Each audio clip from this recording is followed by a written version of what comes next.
राधा स्वामी जी। आज के सत्संग का विषय है शिक्षक और गुरु में क्या फ़र्क होता है, ज्ञान और ध्यान में क्या फ़र्क होता है।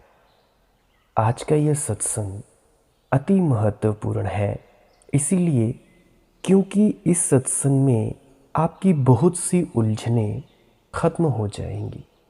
सो कृपया करके पूरे ध्यान पूर्वक ज़रूर सुनिएगा, मेरा यही निवेदन है।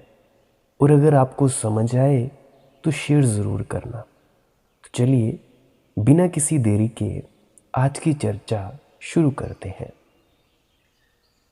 ज्ञान और ध्यान बड़े संयुक्त हैं। ज्ञान का अर्थ है जानकारी और जानकारी से भरा हुआ चित्त, और ध्यान का अर्थ है जानकारी से शून्य चित्त। जैसे एक कमरे में फर्नीचर भरा है, यह ज्ञान की अवस्था। फिर फर्नीचर कमरे के बाहर निकाल दिया, कमरा बिल्कुल खाली, यह है ध्यान की अवस्था। ध्यान उसी का अभाव है, ज्ञान जिसका भाव है। ज्ञान में जो कूड़ा करकट तुम इकट्ठा कर लेते हो, शब्द गौर से सुनना।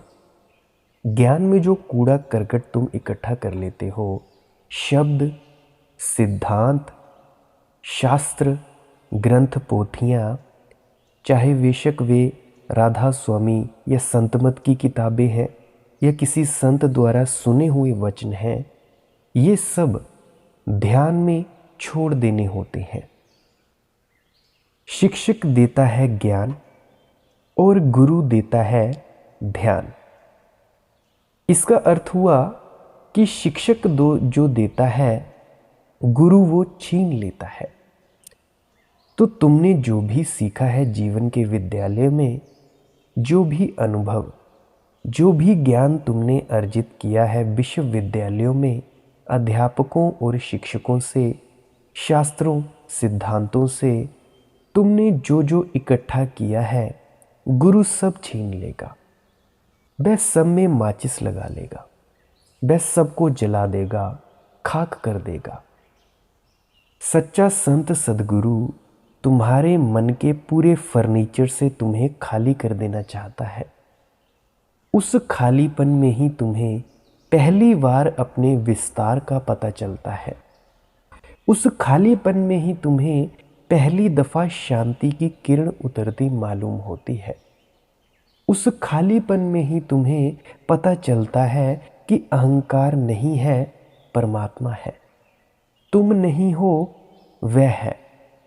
ओम तत्सत का बोध उसी क्षण में होता है। तो ध्यान और ज्ञान की प्रक्रियाएं बिल्कुल अलग अलग हैं। ध्यान भूलने का नाम है, खाली होने का नाम है। जैसे स्लेट पर बच्चे ने कुछ लिखा है और फिर पोंछ डाला है, ऐसे संसार ने जो जो तुम्हारे मन पर लिख दिया है, उसे पोंछ डालने का नाम ध्यान है।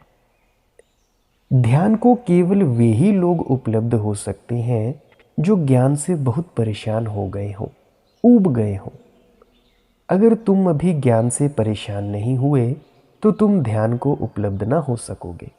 सुनो सत्संग, और ज़्यादा सुनो, जितने मर्जी संतों को सुनो। ये बाबा अच्छा है, इसको सुन ले। इस व्यक्ति की वीडियो अच्छी है, उसको सुन ले। सुने और भोगे। और जहाँ ध्यान की वर्षा हो रही होगी, वहाँ से भी तुम कुछ सीख कर लौट पाओगे। ऐसा हुआ कि 1950 में एक किताब मेरे हाथ आई। एक जैन साध्वी ने योग शास्त्र पर एक किताब लिखी थी। जैनों में एक अद्भुत योगी हुआ, हेमचंद्राचार्य। तो हेमचंद्र के सूत्र पर उसने वह किताब आधारित की थी। हेमचंद्र के सूत्र बड़े ही अनूठे हैं। जैसे पतंजलि के सूत्र अनूठे हैं, ऐसे ही हेमचंद्र के हैं। पतंजलि की कोटि का आदमी है हेमचंद्र। तो मैंने वो किताब पढ़ी कुछ ही दिनों पहले। तो हेमचंद्र के सूत्रों से संबंध जोड़कर उस महिला ने किताब लिखी।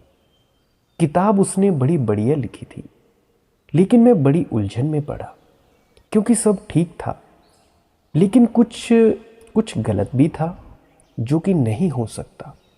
अगर उसने अनुभव से लिखा हो, ध्यान का उसे अनुभव हो, तो जो भूलें उसने की वे नहीं हो सकती। परेशानी मेरी ये थी कि जो भी उसने लिखा था वह बहुत साफ सुथरा और ऐसा लगता था जैसे किसी ने अनुभव से लिखा हो, लेकिन कुछ भूलें भी थी जो बताती थीं कि अनुभव वाला आदमी वे भूलें नहीं कर सकता। खैर, बात आई गई हो गई, मैं उस किताब को भूल गया। अब कुछ वक्त पहले मैं उनसे मिला, वो मेरे साथ मिलने आई। मैंने उनसे बातचीत की फ़ोन पर। नाम मुझे कुछ पहचाना हुआ मालूम पड़ा, तो मैंने उससे पूछ लिया कि क्या हेमचंद्र के ऊपर योग शास्त्र तुमने लिखा? उन्होंने कहा, जी हाँ, मैंने ही लिखा। तो मैंने उससे पूछा, तुम मेरे पास किस लिए आई हो? उन्होंने कहा, ध्यान सीखने आई हूँ। तुमने तो ध्यान और योग पर इतनी अच्छी किताब लिखी। उसने कहा, वह बस शास्त्र को पढ़कर लिखी है, जानकारी मुझे कुछ भी नहीं है, अपनी जानकारी नहीं है, खुद नहीं जाना है, और अब मैं उस किताब को लेकर बड़ी मुश्किल में पड़ गई हूँ। लोग मेरे पास पूछने आते हैं और मैं उनको बताती हूँ कि कैसे ध्यान करो। अब ये तो आपसे मैं निजी एकांत में कॉल पर बात कर रही हूँ कि मुझे ध्यान की ABCD भी नहीं आती, आप मुझे सिखाएं। यह चल रहा है, बहुत जोर से चल रहा है, सदा से चलता आ रहा है एक अर्थों में। अगर ध्यान की जानकारी से अभी तृप्ति ना हुई हो, तो जहाँ ध्यान की वर्षा हो रही है वहाँ भी तुम ध्यान के संबंध में कुछ सीख कर लौट जाओगे, ध्यान न सीख पाओगे। गौर फरमाएं, ध्यान के संबंध में कुछ सीखोगे, ध्यान नहीं सीखोगे, भजन सिमरन नहीं सीखोगे, क्योंकि ध्यान के बारे में जानना ध्यान जानना नहीं है। गौर से इस वीडियो को ध्यान से सुने कृपया। ध्यान के संबंध में जानना ध्यान जानना नहीं है। ध्यान जानना तो एक बड़ी क्रांति है। ध्यान जानने का तो अर्थ है तुम्हारा आमूल रूपांतरण। वह तो एक अनुभव है। उस अनुभव में तो जानकारी बिल्कुल जल जाती है। तुम ही बचते हो खालिस, सोना ही बचता है, कूड़ा करकट जल जाता है। सदगुरु पूरा संत ग्रेट मास्टर देता है ध्यान। इसका अर्थ है कि गुरु छीन लेता है ज्ञान। और जहाँ तुम्हें ऐसा गुरु मिले जो तुमसे ज्ञान छीनता हो, वहाँ हिम्मत करके रुक जाना, क्योंकि वहाँ से भागने का मन होगा। क्योंकि यहाँ हम तो कुछ लेने आए थे, उल्टा और गंवाने लगे। मैंने कई दफ़ा देखा है कि जैसे ही सद्गुरु सत्संग शुरू करते हैं या उनके पास बैठते हैं तो झट से 2 मिनट में नींद आने लग जाती है। आदमी लेने के लिए घूम रहा है, कहीं से भी कुछ मिल जाए तो थोड़ा और अपनी संपत्ति बढ़ा ले, अपनी तिजोरी में थोड़ी जानकारी और रख ले, थोड़ा और पंडित हो जाए। माफ़ करना, आपको ये बातें थोड़ी अटपटी और बुरी ज़रूर लगेंगी कि आप खुद को क्या समझे बैठे थे और बात क्या निकली। मैं ऐसे ही नहीं बोल रहा हूँ, खुद के अनुभव से बोल रहा हूँ, क्योंकि मैंने भी बहुत सी किताबें पढ़ी, बहुत से ग्रंथ पढ़े। ऐसा नहीं कि मैंने सिर्फ राधा स्वामी किताबें पढ़ी या मैंने संतों को सुना, बहुत सारा पढ़ा, बहुतों को सुना, पर ध्यान कब घटित हुआ? तब घटित हुआ जब इस थोथी जानकारियों को मैंने छोड़ा। क्योंकि जैसे ही मैं बैठता था ध्यान के लिए, भजन सिमरन के लिए, वैसे ही ये जानकारियाँ मेरी आंखों के सामने इकट्ठी हो जाती थी। भला जिन आंखों के आगे विचारों को, जो मेरी आंखों के सामने तस्वीरें चलती थी, इनसे दूर हटना था, मुश्किल और खड़ी हो गई कि ये और आगे आने लगी। अब देखो, ये मेरे साथ घटित हुआ है, इसीलिए आप सभी को भी कह रहा हूँ कि इन जानकारियों के चक्कर में मत पड़ो कि गुरु ग्रंथ साहिब जी की वाणी है। हाँ, नमन करता हूँ उस वाणी को, परंतु इस वाणी को रटना नहीं है, अमल में लाना है। संतों महात्माओं ने अपना जो तजुर्बा है वो ग्रंथों पोथियों में लिख डाला, परंतु हमारा ये मतलब नहीं कि हम उनको कंठस्थ कर लें, याद कर लें, जानकारी के संग्रह में इकट्ठा कर लें और एक दूसरे से बहस बहासी करें, शास्त्रार्थ करें। तो देखें, आप जी कृपया ऐसा ना करें, निवेदन है मेरा आपसे। एक जर्मन खोजी रमन के पास आया और उसने कहा कि मैं आपके चरणों में आया हूँ कुछ सीखने, आप मुझे सिखाएं। महर्षि रमन ने कहा, तुम गलत जगह आ गए। अगर सीखना है तो कहीं और जाओ, अगर भूलना है तो हम राजी हैं। रमन के वचन है, if you have come to learn then you have come to the wrong person. If you are ready to unlearn then I am ready to help you. Unlearn, अगर अन सीखने को राजी हो गए, अगर सीखने को आए हो कहीं और, खोजो कोई शिक्षक। अगर अन सीखना करने आए हो, सीख चुके बहुत, थक गए, अब इस कचरे से छुटकारा पाना है तो गुरु राजी है। ध्यान जो तुमने जाना है अब तक, उसके भूल जाने का नाम है। अब ये बड़े मजे की बात है, जिस दिन तुमने जो जो जाना है उसे तुम बिल्कुल विस्मरण कर दोगे, उस दिन तुम्हें आत्मस्मरण आएगा, क्योंकि वह जो तुमने जाना है उसी के कारण तुम्हें अपना पता नहीं चल पा रहा है। तुम्हारे और तुम्हारे जानने के बीच में तुम्हारी जानकारी की दीवार खड़ी हो गई है। जानकारियों का संग्रह, जानकारियों की यादें ये दीवार की तरह खड़ी है। अगर तुम्हें स्वयं को जानना है, खुद को जानना है, अपने आप की पहचान करनी है, तो और सब जानने के वस्त्र उतार कर रख दो। स्वयं का जानना तभी घटता है जब और कोई जानने का भीतर उपद्रव नहीं रह जाता। सब जानना शून्य हो जाता है, तब आती है आत्मस्मृति। संत कबीर जी उसको सुरति कहते हैं। तब होता है आत्मस्मरण, शब्द और सुरति का मेल। तब आदमी स्व विवेक से भर जाता है, आत्मज्ञान से भर जाता है। अब गौर फरमाएं, आत्मज्ञान कोई जानकारी नहीं है, क्योंकि वह तो तुम हो ही। तुम्हारी जानकारियों के पर्दे जरा हट जाएं, थोड़ा तुम घूंघट के पट खोलो तो दुल्हन तो भीतर छिपी है। वह तुम ही हो, लेकिन घूंघट के पट बहुत ज़्यादा घने हो गए हैं। तुम घूंघट का पट डाले, दर्पण के सामने खड़े हो, कुछ दिखाई नहीं पड़ता। ज़रा घूंघट का पट खोलो, तुम्हें अपनी छवि दिखाई पड़नी शुरू हो जाएगी। ये सारा अस्तित्व एक शीशा है। जिस दिन तुम्हारी आंख पर घूंघट नहीं होता, उस दिन तुम्हें अपनी छवि सब जगह दिखाई पड़ने लगती है। चांद तारे तुम ही को गुंजाते हैं, पक्षी तुम्हारा ही गीत गाते हैं, झरने तुम्हारी ही कलकल नाद करते हैं, फूल तुम ही को खिलाते हैं। तुम ही इस अस्तित्व में फूले फूले समाये हुए होते हो।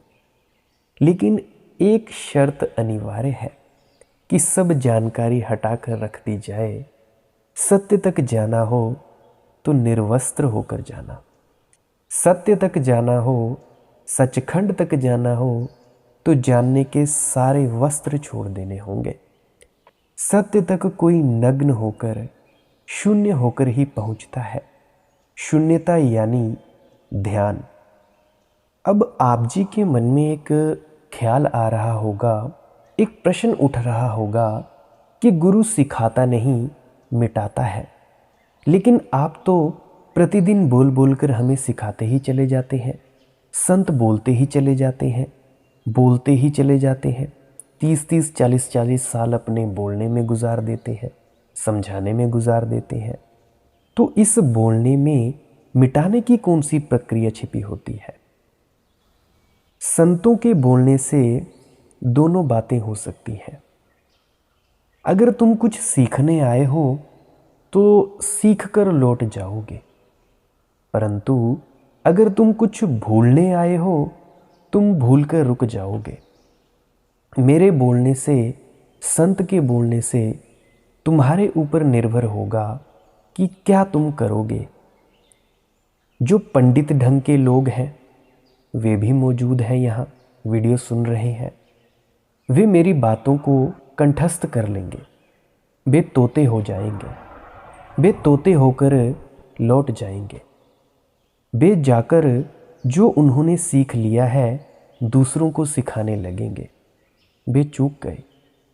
वे इस वीडियो के माध्यम से कुछ सीख ही नहीं पाए, परंतु जो वे लेकर गए वह तो कहीं और भी ले सकते थे। जो भी पंडित ढंग के लोग हैं, वह पानी इस कुएं का पानी ही ना था, वे प्यासे ही लौट जाते हैं, या कुएं की तस्वीर लेकर लौट जाते हैं, या कुएं पर पीने वालों की जो भीड़ थी उनकी बातचीत सुनकर ही लौट जाते हैं, या कुएं से जो तृप्त हुए थे उनकी तृप्ति की बस बात सुनकर इकट्ठा करके संत के पास लौट जाते हैं, उनके पास से दूर लौट जाते हैं। लेकिन उन्होंने खुद कुएं का पानी नहीं पिया। गौर फरमाना, जो पंडित ढंग के लोग होते हैं वे कुएं का पानी नहीं पीते, परंतु पानी के संबंध में, पानी के बारे में जानकर लौट जाते हैं।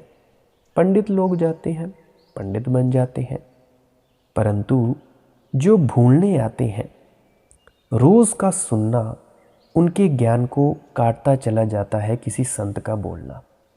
संत बोलता है तुम्हें सिखाने को नहीं, तुम्हें भुलाने को। और अगर तुम गौर से किसी संत को सुनोगे तो जल्दी ही तुम पाओगे कि उस संत ने सब काट डाला। इसीलिए तो तुम्हें इतने विरोधाभास दिखाई पड़ते हैं संतों की बातों में, क्योंकि संत एक दिन कुछ कहता है, कल कुछ कहता है, परसों कुछ कहता है और तरसों कुछ कहता है।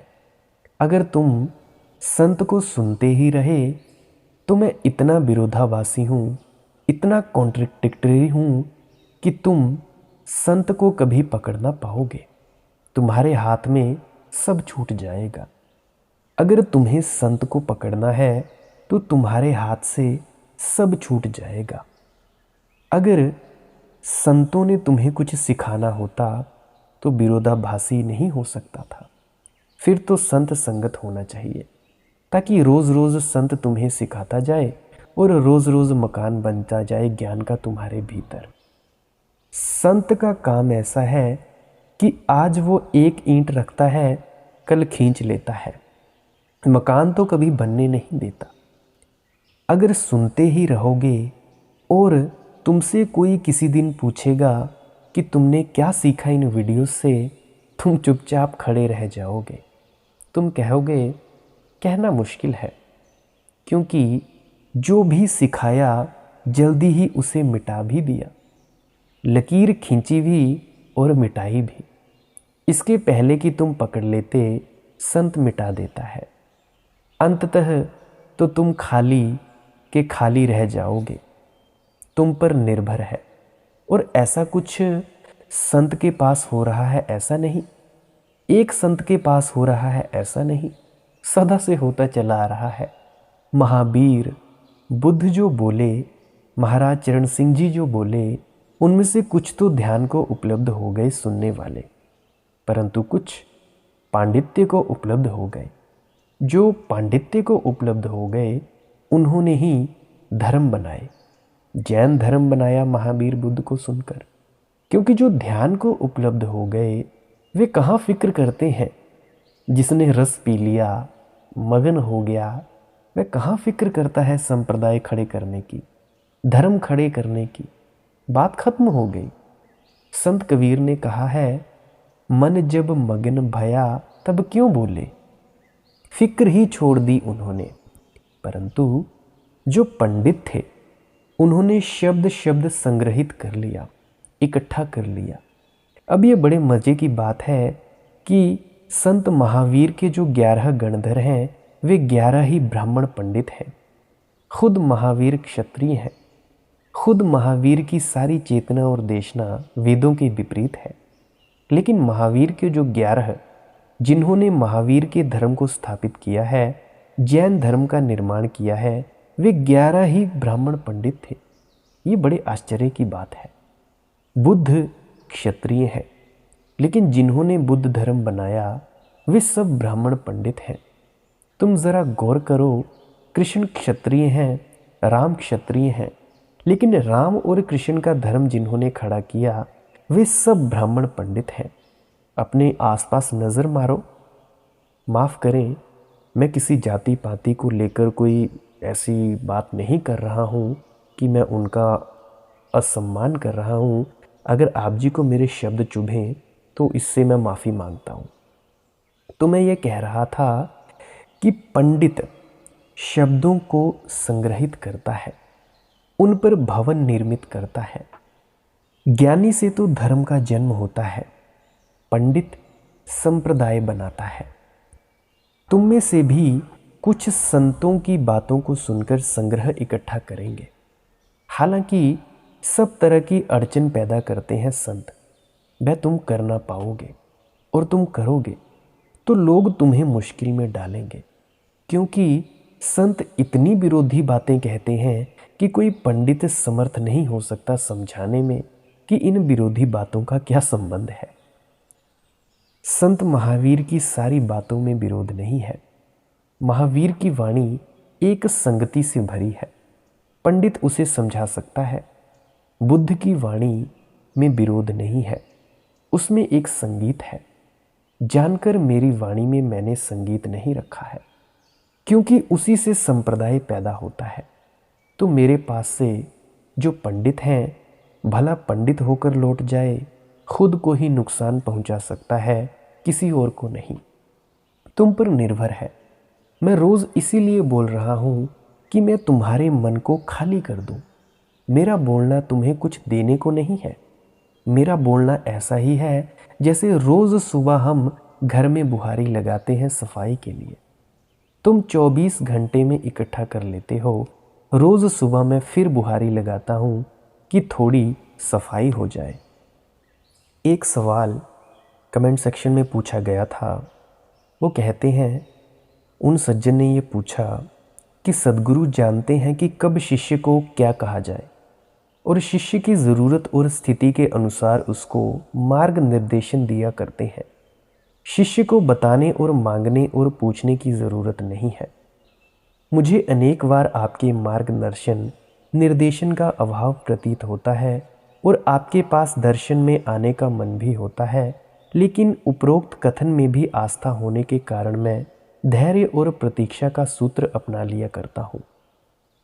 ये प्रश्न उन्होंने पूछा। ये आस्था पक्की न होगी, नहीं तो ये प्रश्न उठता कैसे।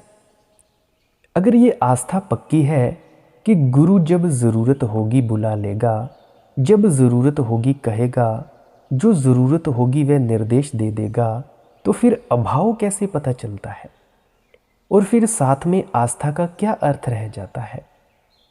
यह आस्था बड़ी नपुंसक है, यह झूठी है। कुछ कारण और होगा ना आने का। अहंकार कारण होगा कि कैसे जाएं पूछने, मैं और जाऊं पूछने, कि मार्ग निर्देशन चाहिए। कठिनाई होती है, पूछने में पता चलता है कि तुम्हें पता नहीं है, तो आदमी पूछने से बचना चाहता है, उस कारण रुके रहे होगे। लेकिन अगर आस्था पक्की है, और आस्था कच्ची होती ही नहीं, आस्था का मतलब ही पक्का होना है। कच्ची आस्था का क्या मतलब? कोई मतलब नहीं होता कच्ची आस्था का। आस्था यानी आस्था, फिर ये सवाल कैसे उठेगा? फिर प्रतीक्षा करने में और धैर्य रखने में कठिनाई क्या आएगी? फिर एक जन्म भी गुरु ना बुलाए तो भी कोई फर्क नहीं पड़ता, कभी ना बुलाए तो भी कोई फर्क नहीं पड़ता। हो सकता है ना बुलाना ही उसका निर्देश हो सकता है धैर्य रखो, अनंत धैर्य रखो, यही उसकी व्यवस्था है तुम्हारे लिए। लेकिन हमारा मन बड़ा दुविधा में रहता है सदा, ना तो आस्था पूरी रहती है, ना संदेह पूरा रहता है, ना घर के ना घाट के। मन की अवस्था बिल्कुल धोबी के गधे की है, ना घर का ना घाट का। संदेह भी होता है, वह भी पूरा नहीं होता, नहीं तो पूछने आ जाओ, फिर रुको मत। आस्था है, वह भी अधूरी लंगड़ी। रुकते हो तो पूरे ही रुक जाओ, पूछते हो तो पूरा ही पूछ लो। या तो धैर्य रख लो पूरा, या फिर अधैर्य रख लो। ध्यान रखना, पूरे से मुक्ति होती है, पूरा संदेह भी बेहतर है अधूरी श्रद्धा से। पूरी नास्तिकता बेहतर है आधी आस्तिकता से। पूरा तनाव, पूरी अशांति बेहतर है आधी शांति और विश्राम से। क्योंकि पूरे से ही क्रांति घटित होती है, रेवोल्यूशन घटता है। जहाँ पूरा हो जाता है वहाँ से पार जाना ही पड़ेगा और वहाँ से ऊपर उठना ही पड़ेगा। पूरे का अर्थ ही यह होता है कि अब इसमें और कोई गीत के लिए सुविधा ना रही, अब कुछ करना ही पड़ेगा। आखिरी पड़ाव आ गया। आधे आधे लोग मरते हैं, व्यर्थ ही मरते हैं और व्यर्थ ही जीते हैं। एक में से कुछ तय कर लो, अपने मन की जांच कर लो ठीक से। अगर ऐसा लगता है कि धैर्य करना मुश्किल है तो पूछने चले आओ। अगर ऐसा लगता हो कि धैर्य संभव है, आस्था पूर्ण है, तो फिर ये प्रश्न भी मत पूछो। इसीलिए मैंने सूचना दी है, हर व्यक्ति अपने प्रश्न में नाम लिखे। कुछ लोग प्रश्न में नाम नहीं लिखते, उसमें भी अहंकार को बचाने की कोशिश करते हैं कि मुझे यह पता ना चल जाए कि प्रश्न किसका है। डुप्लीकेट ईमेल आईडी से कमेंट करते हैं। ऐसा तुम अपने अहंकार को बचा बचा कर कहाँ पहुँच पाओगे?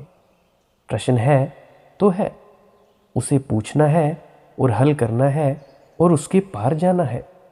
ये तो ऐसे ही होगा कि जैसे कोई चिकित्सक के अपनी बीमारी छिपाए।